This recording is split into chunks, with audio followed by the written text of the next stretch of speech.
À Actes, chapitre 4, verset 31, il dit, quand ils seront priés, le lieu où ils s'étaient assemblés trembla. Ils furent tous remplis du Saint-Esprit et ils annonçaient la parole de Dieu avec assurance. Le thème de ce soir s'appelle « Le Saint-Esprit me donne de l'assurance ». Amen. Amen.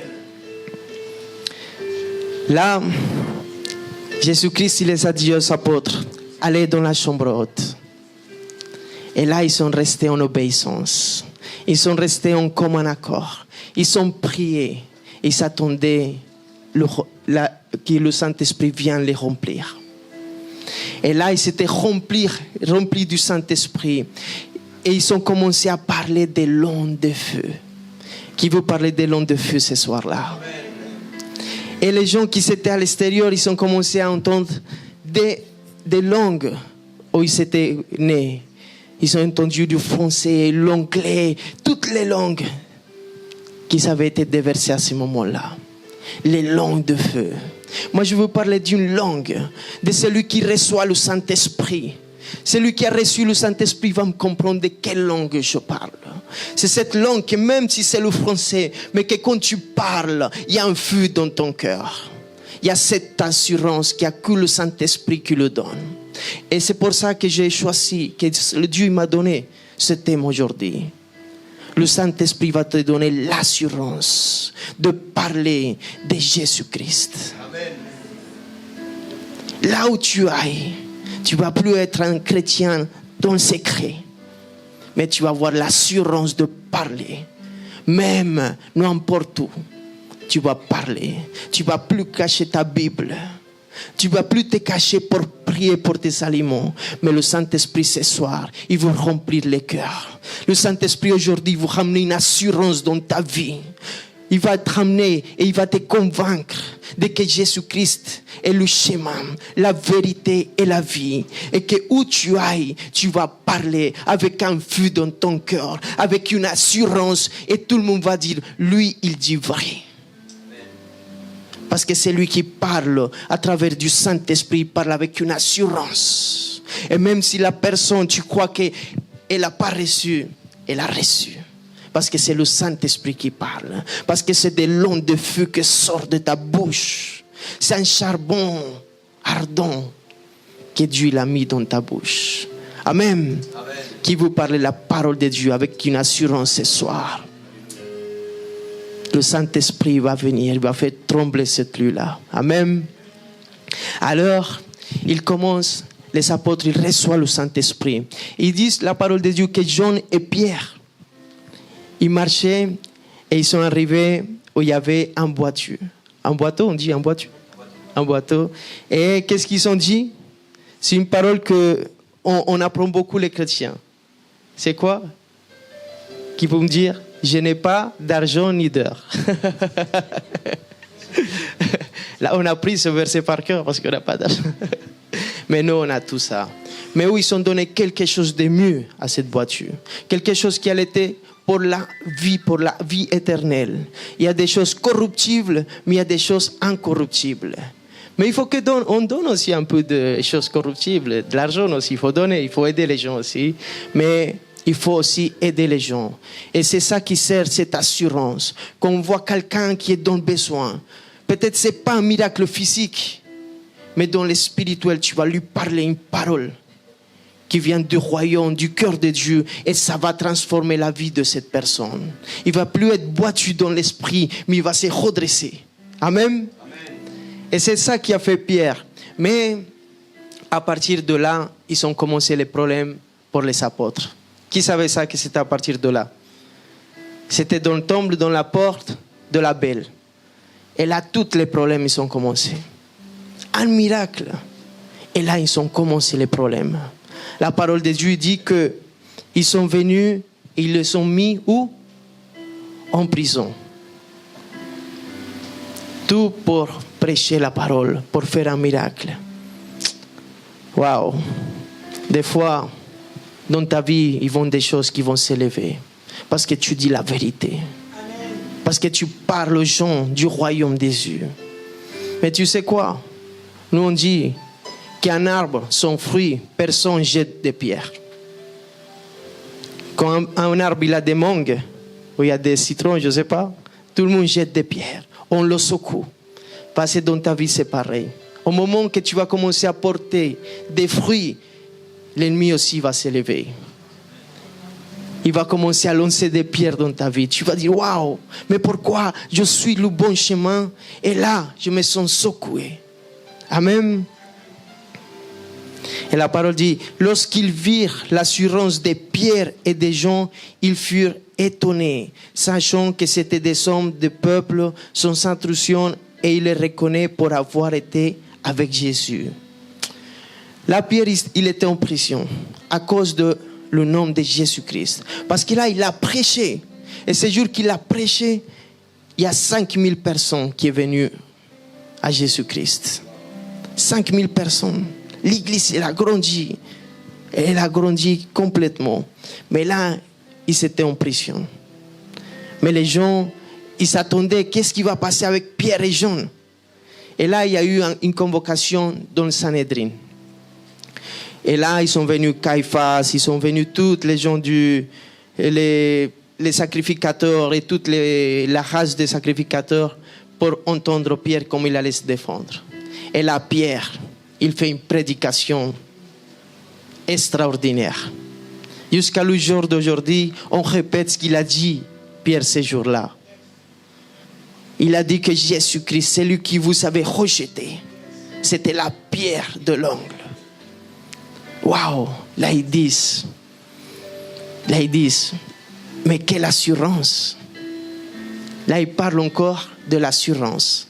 Dans le chapitre 4 des Actes, il parle 4 fois de l'assurance qui ramène le Saint-Esprit dans ta vie. Beaucoup de fois on dit, comment on sait qu'une personne elle est remplie du Saint-Esprit? Comment on le sait? Il y en a qui disent ils parlent en langue, des autres les fruits. Mais quelque chose qui nous parle ici, c'est l'assurance. Comme Pierre il parlait du Seigneur. Élie, il a tué 450 prophètes, mais après il est parti, s'est caché. Il était en dépression. Mais Pierre non. Pierre, il était en prison à cause de ça, mais après, il est sorti, il a dit, je ne peux pas arrêter de parler de Jésus-Christ. Qui ne peut pas s'arrêter ici de parler de Jésus? Amen. Amen. Voilà, c'est un grand signe qu'il y a le Saint-Esprit en vous. C'est l'assurance, comme on parle du Saint-Esprit, ça c'est un grand signe depuis le début. Et Pierre, il a sorti, et là, il a parlé. Une prédication que des fois on dit, je sais que beaucoup d'ici, ils vont chez la voisine, et là, il sort une prédication que vous-même vous dites, je ne sais pas où j'ai dit tout ça. Ça vous arrive pas? Si? Je ne sais pas comment j'ai dit tout ça, mais voilà. Amen. Ça, c'est l'assurance du Saint-Esprit. Et c'est ça qu'il arrivait à Pierre à ce moment-là. Il a commencé à dire tout ce que le Saint-Esprit voulait qu'il dise. Amen. Et là, il dit, lorsqu'il vit l'assurance de Pierre et Jean, il fut étonné, sachant que c'était des hommes du peuple sans instruction. Et il les reconnaît pour avoir été avec Jésus. Amen. Alors, comment savoir si je suis tous les jours avec Jésus-Christ? Savoir que je suis avec Jésus-Christ, que Jésus-Christ il vit en moi, ça me donne de l'assurance. Parce que je sais que lui va faire. Je sais qu'il fera. Je sais qu'il va dire ce qu'il faut dire. Et j'ai plus peur. Parce que c'est Jésus-Christ qui vit en moi.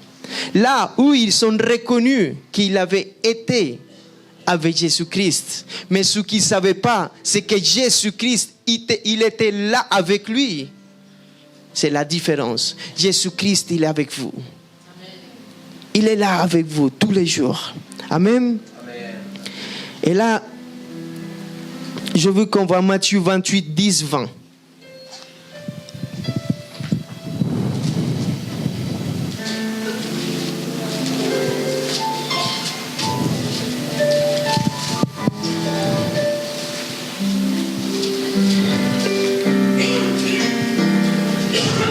Amen. Jésus s'étant approché, le parle ainsi. Tout pouvoir m'a été donné dans le ciel et sur la terre. Allez, faites toutes les nations des disciples, les baptisons au nom du Père, du Fils et du Saint-Esprit. Et enseignez-leur à quoi? À observer tout ce que je vous ai prescrit. Et voici, je suis avec vous tous les jours jusqu'à la fin du monde. Amen. Alors, on dit beaucoup, Jésus-Christ, il est avec moi jusqu'à la fin de ma vie. C'est vrai ou pas? Mais avant ça, il dit, si vous faites ça, qu'est-ce qu'il faut faire? Qu'est-ce qu'il faut faire pour que Jésus-Christ soit avec moi tous les jours de ma vie? Il faut aller prêcher. Il faut parler avec assurance. Si tu fais ça, c'est parce que le Saint-Esprit est avec toi. Et si le Saint-Esprit est avec toi, c'est parce que Jésus-Christ, il est avec toi. Tout simplement. Alors, le premier point ici, au acte 4:13, c'est la compagnie de Jésus. Ça me donne de l'assurance. Être avec Jésus, ça me donne de l'assurance. Amen. Premier point. Alléluia. Et là,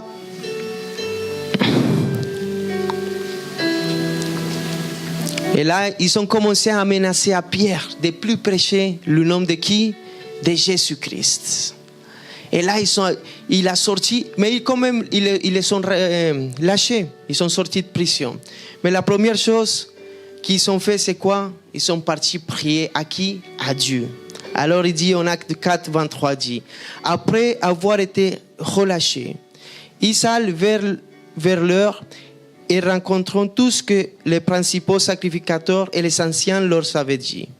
Lorsqu'ils l'auront entendu, ils s'élèvent à Dieu la voix, tous ensemble, et dire, Seigneur, toi qui as fait le ciel et la terre, la mer et tout ce qui se trouve, c'est toi qui as dit par le Saint-Esprit, par la bouche de notre Père, ton serviteur David, pourquoi ce tumulte parmi les nations et ces vaines pensées parmi les peuples?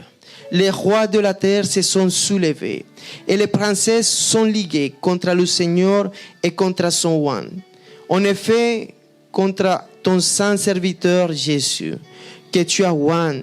Hérode et Ponce Pilate se sont ligués dans cette ville avec les nations et avec le peuple d'Israël pour faire tout ce que de ta main et ton conseil avaient arrêté d'avance.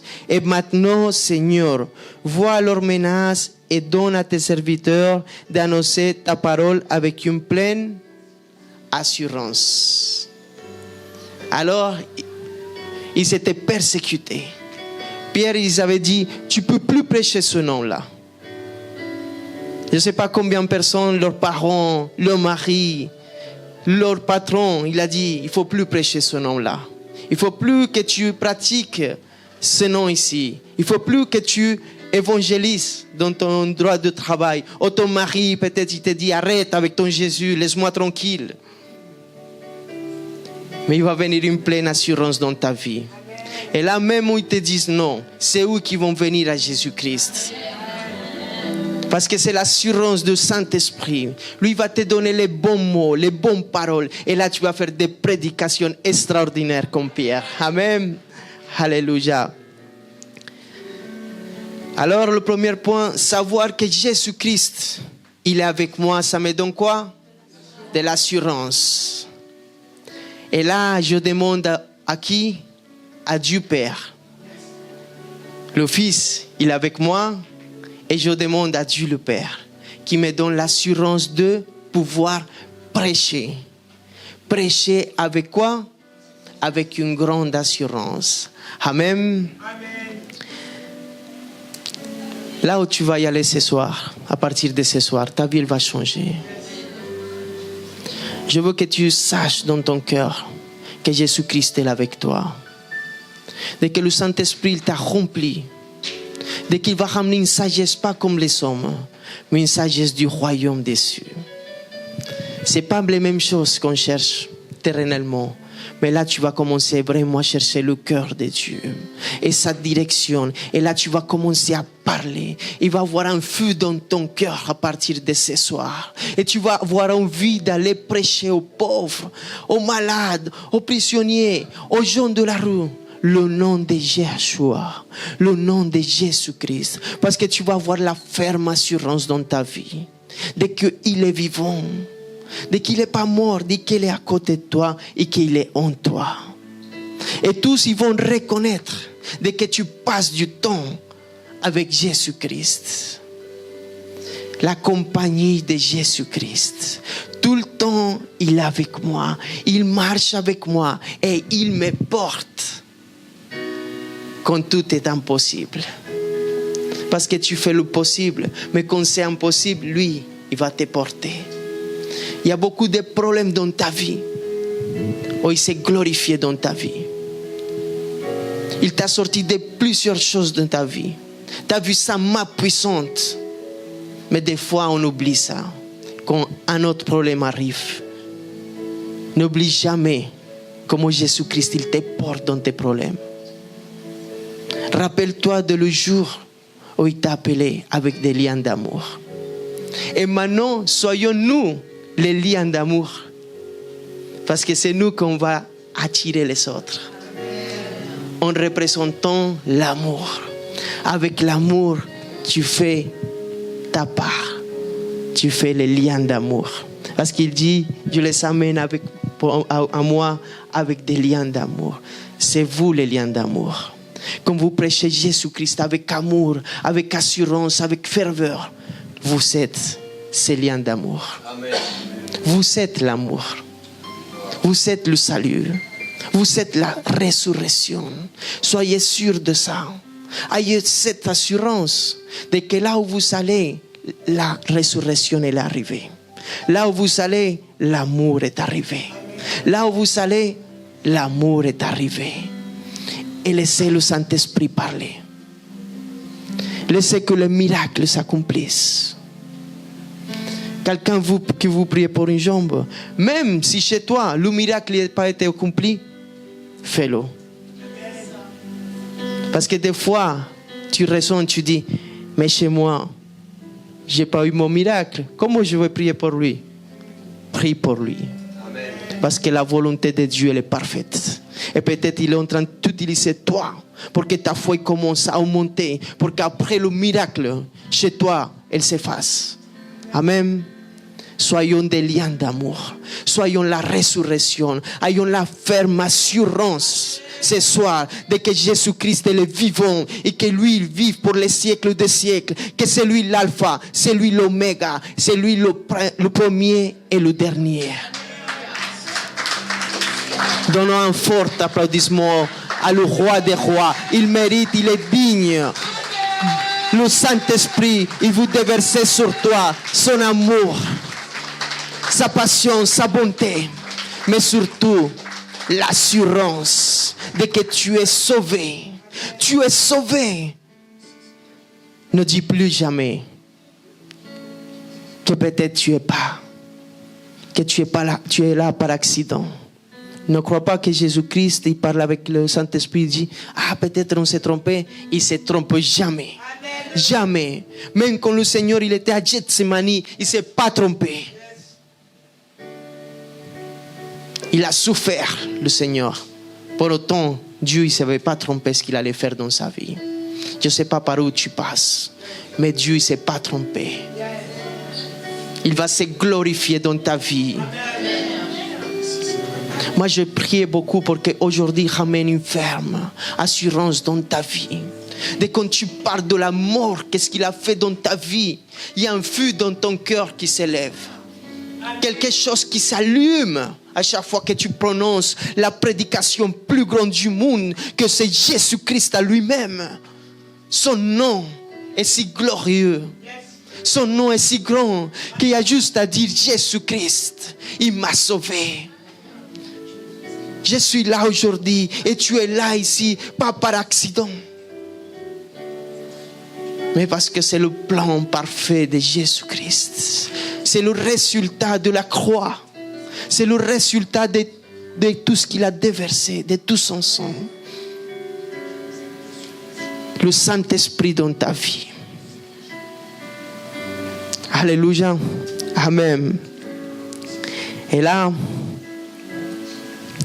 pour finir, à la fin, il dit, quand ils auront prié, le lieu où ils s'étaient assemblés trembla. Ils furent tous remplis du Saint-Esprit et ils annonçaient la parole de Dieu avec assurance. Je veux que ce soir, vous soyez remplis complètement de l'assurance, que vous soyez remplis complètement du Saint-Esprit pour que vous sortez de cet endroit pour annoncer la bonne nouvelle, pour annoncer avec une assurance ferme de que Jésus-Christ t'a transformé, de que Jésus-Christ t'a amené des ténèbres à la lumière, de que Jésus-Christ t'a ressuscité, de qu'il t'a ramené de la mort à la vie, qu'il a changé même ton odeur. Parce qu'avant tu avais un odeur de mort, mais aujourd'hui ton odeur c'est un odeur de vie. Et tous qui vont te voir, ils vont voir que Jésus-Christ il était avec toi et qu'il demeure dans ta vie. Et aujourd'hui on a la joie du salut. Et personne ne pourra t'arrêter. Personne ne pourra t'arrêter. Personne ne pourra enlever ta joie. Parce que ta joie, ce n'est pas le monde qui t'a donné. Mais c'est Jésus-Christ. C'est le Saint-Esprit. Change ton visage aujourd'hui. Et lève ton visage au ciel. Ne regarde plus les hommes. Mais regarde le Saint-Esprit. Et lève ta main là où tu es. Et dis-lui, Jésus-Christ, merci pour m'accompagner. Et Saint-Esprit, viens me remplir. Viens me remplir et ramène-moi la ferme assurance, cette assurance de prêcher ta parole. Aujourd'hui, je ne serai plus le même, je ne serai plus la même, parce que tu m'as transformé, parce que tu m'as rempli avec ton Saint-Esprit. J'espère que cette prédication t'a édifié. La Bible dit dans la lettre aux Romains, au chapitre 10, verset 9, que si tu reconnais publiquement que Jésus est le Seigneur et que Dieu l'a ressuscité d'entre les morts, alors tu seras sauvé. Je t'invite à faire cette prière avec moi afin de recevoir la vie éternelle. Là où tu es, tu peux fermer tes yeux et dire « Seigneur Jésus-Christ, je t'ouvre mon cœur. Je reconnais mon péché devant toi. Je te remercie d'avoir porté, Seigneur, toutes mes fautes à la croix et de m'avoir offert la vie éternelle. Je crois que tu es le Fils de Dieu, que tu es mon Seigneur et mon Sauveur. Je reçois ton Saint-Esprit aujourd'hui. Je pardonne toutes les personnes qui m'ont fait du mal dans ma vie, Seigneur. Et j'accepte ton amour au nom de Jésus. Amen. Je peux également venir le lundi et jeudi à 19h30 à notre église Jésus mon refuge, ou bien les cultes au samedi à 18h. À Paris, 76 rue Pierre Soulier, 75 020 métro Porte des Lilas. Que Dieu te bénisse.